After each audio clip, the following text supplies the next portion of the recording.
une anthologie des lectures des paroles de Dieu Tout-Puissant.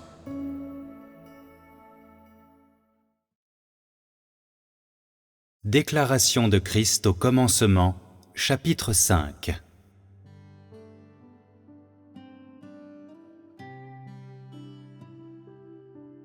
Les montagnes et les rivières changent, les eaux continuent leur parcours, et la vie de l'homme ne dure pas comme la terre et le ciel. Seul Dieu Tout-Puissant est la vie éternelle et est ressuscité, qui continue de génération en génération pour toujours. Toutes choses et tous les événements sont entre ses mains, et Satan est sous son pied. Aujourd'hui, c'est dû à la sélection prédestinée de Dieu qu'il nous délivre de l'emprise de Satan. Il est vraiment notre Rédempteur.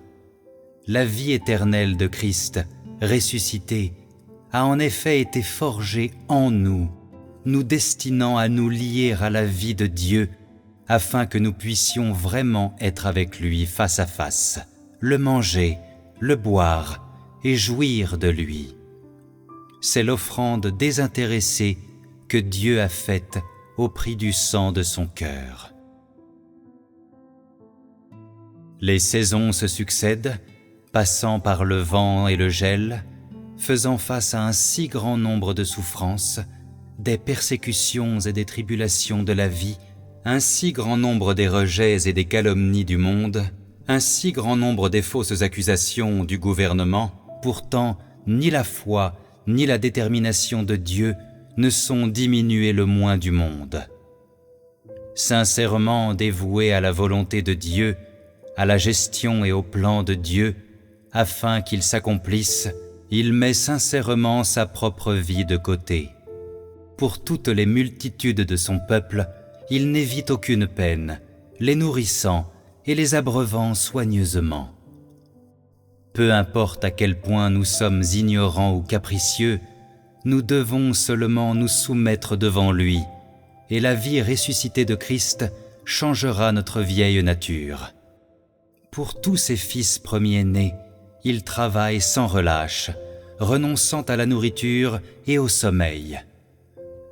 Pendant tant de jours et tant de nuits, à travers la chaleur si brûlante et le froid si glacé, il veille de tout cœur en sillon. Le monde, le foyer, le travail et la jouissance du monde ne le concernent en rien, complètement abandonné, de bon gré et volontiers. Les paroles de sa bouche nous heurtent, exposant des choses profondément cachées dans notre cœur. Comment ne serions-nous pas convaincus ? Chaque phrase qui sort de sa bouche peut devenir réalité à tout moment en nous.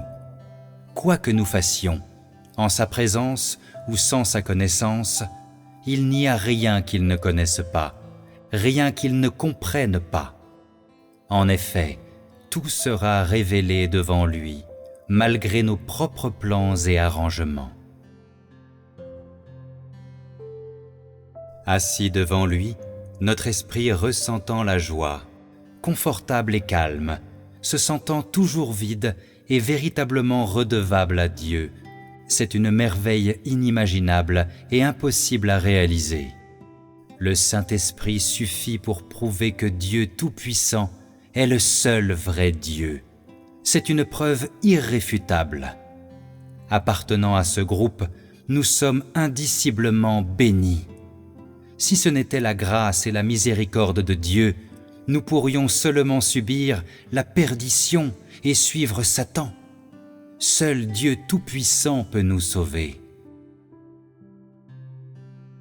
Ah, Dieu Tout-Puissant, le Dieu concret, c'est toi qui as ouvert nos yeux spirituels, nous permettant de contempler les mystères du monde spirituel.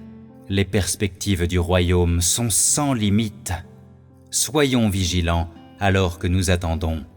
Le jour ne peut pas être très loin. Les feux de la guerre tournaillent, la fumée des canons se répand dans l'air.